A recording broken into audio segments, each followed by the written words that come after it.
Welcome back to the Foundations of Learning podcast, where I hope to empower you to reclaim your child's education and help you to create lifelong learners in your children. Today, I'm talking about something that I have seen a lot on social media and even been asked about myself.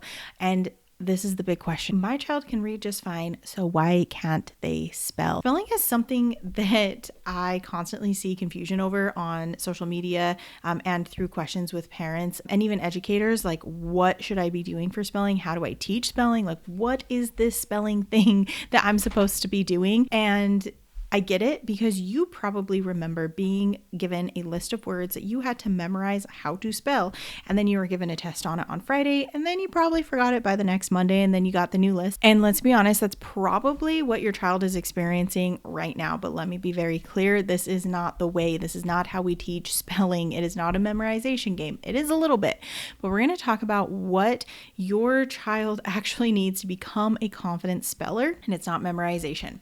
It's actually understanding the code of our language. Now, I could take you all the way down the rabbit hole of the reading wars and how we got here and all of that, but you don't have time for that, and I don't have time for that, so I'm not going to drag you through the muck on it, but here are the cliff notes. So we went through a phonics era in the very beginning where we used to teach kids using phonics. So we looked at letters and patterns like EA and AR and the sounds that they make. And then in came the whole word era. Then it was more of the look and say or whole word reading. So think like Dick and Jane books.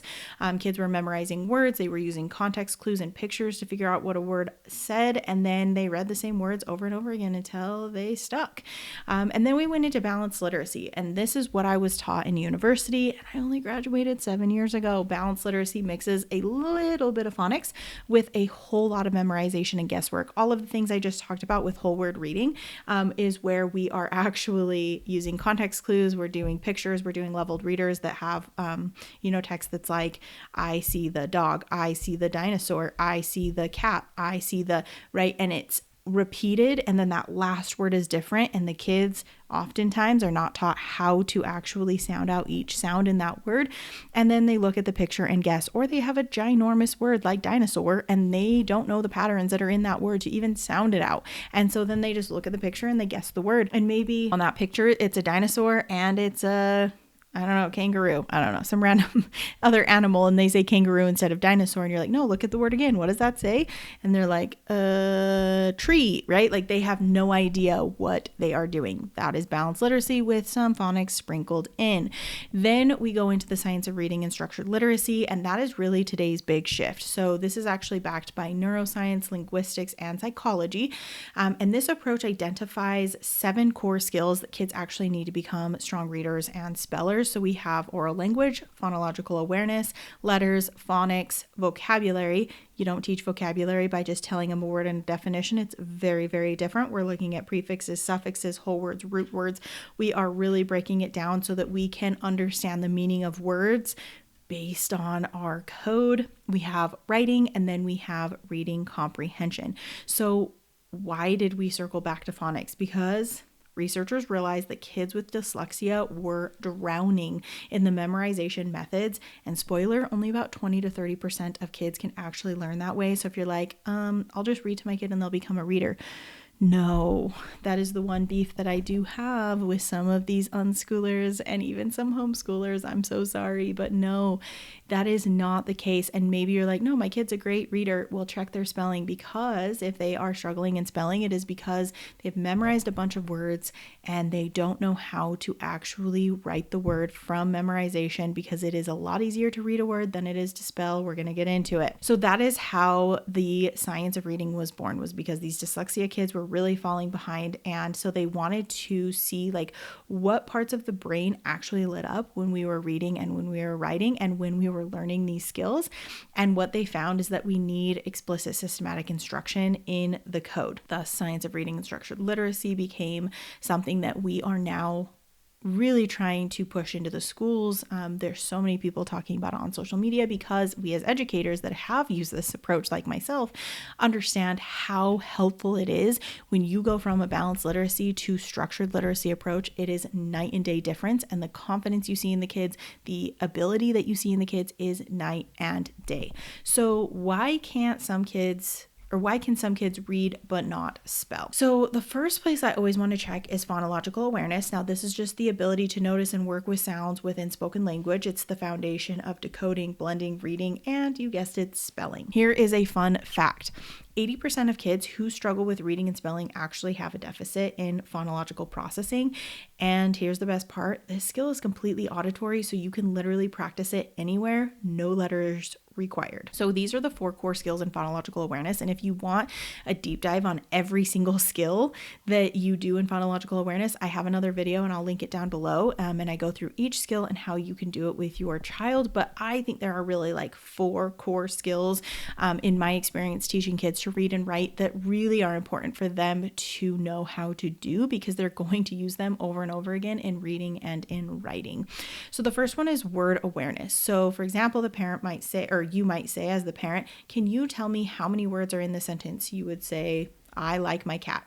They would say 4 words. Now in the beginning, you might have to help them, right? I like my cat. How many words is that? That's 4 words.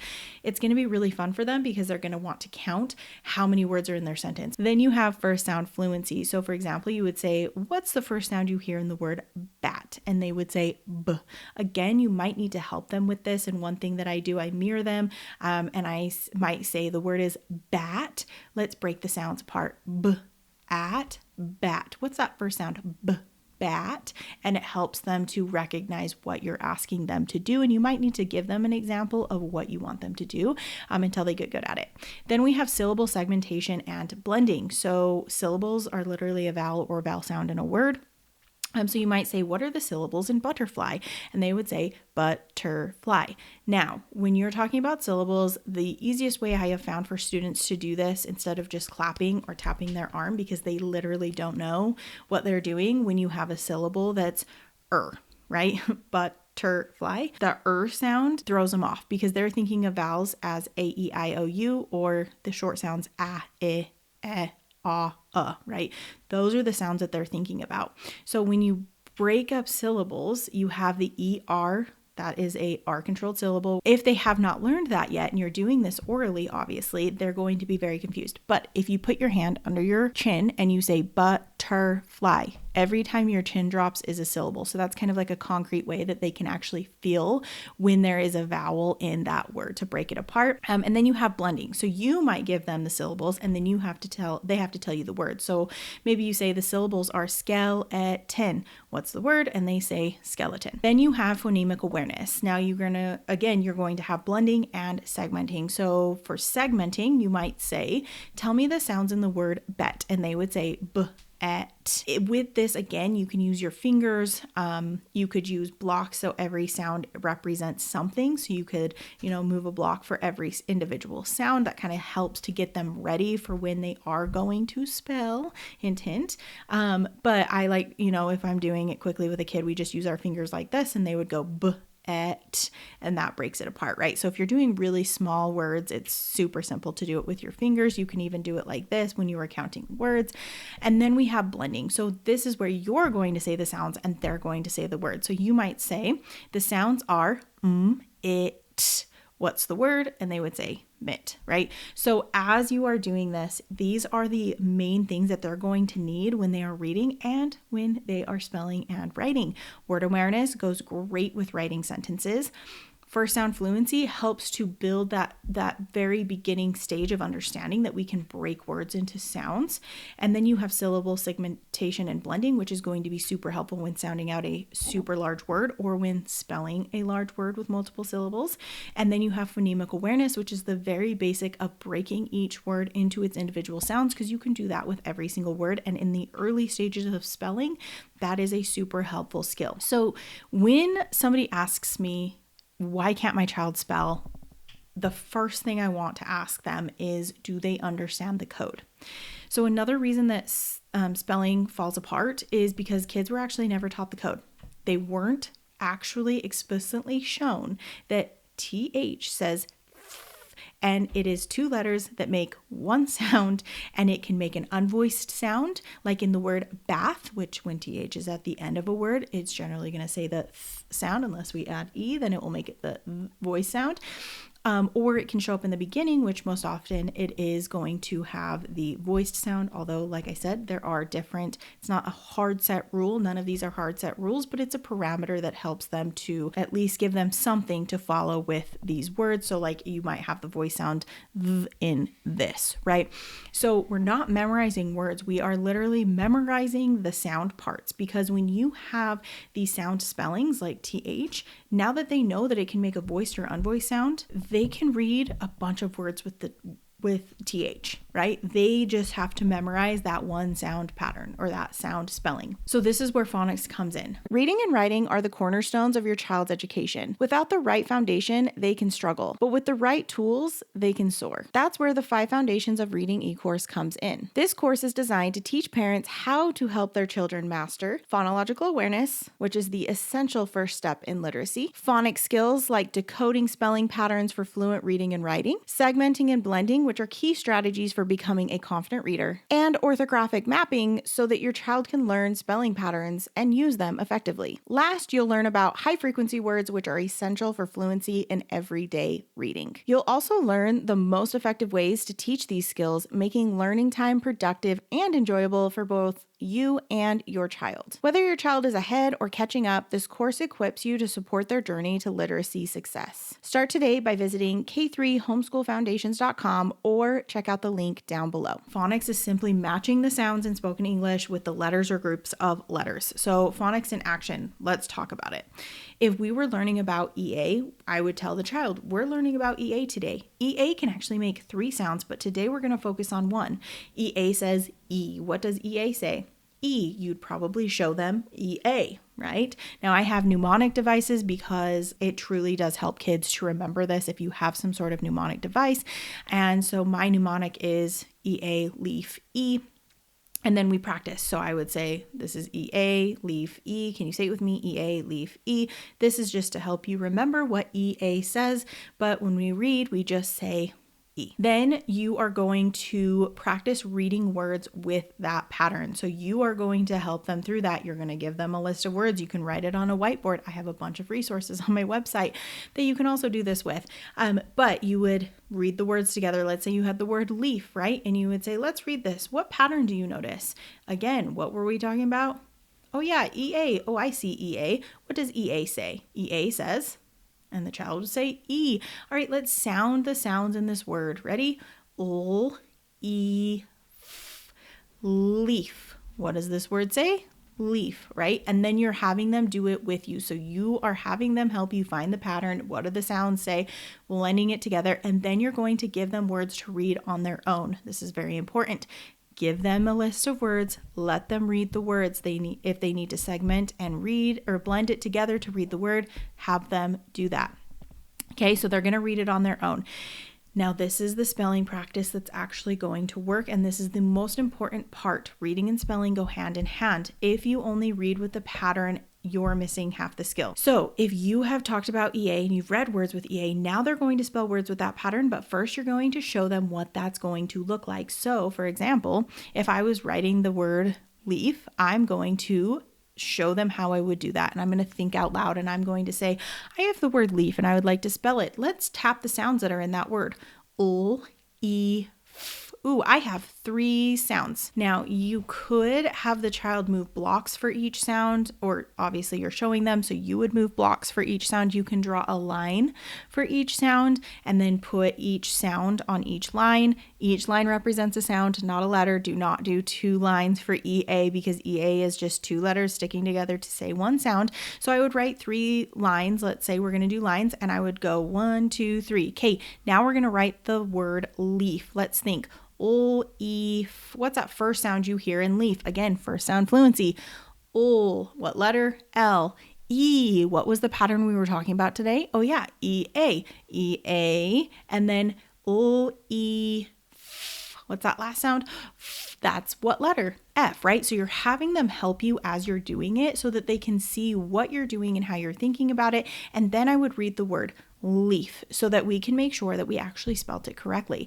Now, after you have shown them what we are doing here in spelling and how to do it. You are going to have them do it on their own. Again, you're going to give them a list of words and they're going to spell. Now, I do have a bunch of spelling sheets on my website and reading sheets. They go hand in hand, like I said. So I have sheets that have a list of words for the specific phonetic pattern and a picture that represents those words. However, they have to match the picture. So we're not guessing with the picture. They have to read the word and then find the picture that matches. So it kind of gives it more context. And then the spelling portion, again, I have the picture so that they can say the word. Like if I had a picture of a leaf and they have to say leaf, and then I have boxes already representing where they draw circles for each sound, then they have to write the letters that correspond to those circles, and then they have to read it. So I have resources that literally walk you through how to do this very simply with the skill that they need. And if you were like, I don't know exactly what skill they need, I do have a free assessment on my website as well that you can give to your child, and it goes over the main 6 syllable types, and you can see which skill your child actually needs to work on in reading and in spelling, and then you can get those resources that correlate with what they actually need. So why is spelling harder than reading? Reading is recognition and spelling is production. When reading, kids are actually just looking at a word and matching the sounds to the letters, and sometimes you can use context clues to kind of figure out what that word says. But when you are spelling, you are doing the reverse of that. You have to hear the sounds, you have to recall the letters, you have to produce them in writing, and that is why spelling requires way more explicit teaching. So if your child is a strong reader but a terrible speller, it's probably not them, it's the method. We have been teaching spelling wrong for decades, but when we know better, we can do better. So how can you help? If you have a child that is really good at reading but is not a great speller, I would check on all of those things that I just went over. Can they do that? And which skill is it that they have not been taught, or what part of the code have they not been taught? And remember, spelling is not about memorizing a weekly word list. It is about unlocking the code. So if you are an educator and you are giving your students a list of words that they must memorize by Friday, even if you're using the phonetic pattern, this is not the way. I fell into that trap. I would give my students a list of words that they had to memorize using a phonetic code. Like, let's say we were learning about EA, and I gave them a list of 10 words that they had to spell, and it had EA, so I was doing it correctly, right? No, you want to provide parents with a list of words that they can read with, a list of words that they can spell with, that have that pattern, but you're not telling them to memorize these words. And then you are picking, and it doesn't really matter, a random 10 words that follow that pattern, and then seeing if they can spell it, because that is going to assess whether or not they can break words apart into their sounds, that they can actually put those letters down correctly for those sounds. And that gives you way more information than can a kid memorize words. And then if you are a parent and you are getting these lists of words that they need to memorize, obviously, you're just going to have to follow with what the teacher is doing, but I would ask the teacher about that. I would ask them about why they are having them memorize words instead of following phonetic patterns. And then I would also just work on the phonetic patterns with your child. It doesn't take very long to teach them. This is EA. Let's read some words. Let's spell some words, and your lesson is done, right? And then just keep going over it again and again. So you can kind of do it on your own if your teacher is not already doing that. But it is important that we understand why spelling is so important. And if you have a really good speller, you're going to have a really good reader. That is just the case. If you ever have questions, please feel free to reach out to me. Comment down below. Like, what are your questions on spelling? And I can make future videos on these topics to help you even further, or point you in a direction of a resource that might help you to solve your problem. I hope that you found this video helpful. If you haven't already, subscribe to the channel, give it a like, give it a share, and we will see you next time. Thanks for listening. If you enjoyed this episode, be sure to subscribe wherever you listen to podcasts so you never miss an update. Literacy is the foundation of learning, and every child deserves the tools to succeed. If you're ready to take the next step in your child's education, check out my website at k3homeschoolfoundations.com for resources, curriculum, and support to make literacy simple and effective.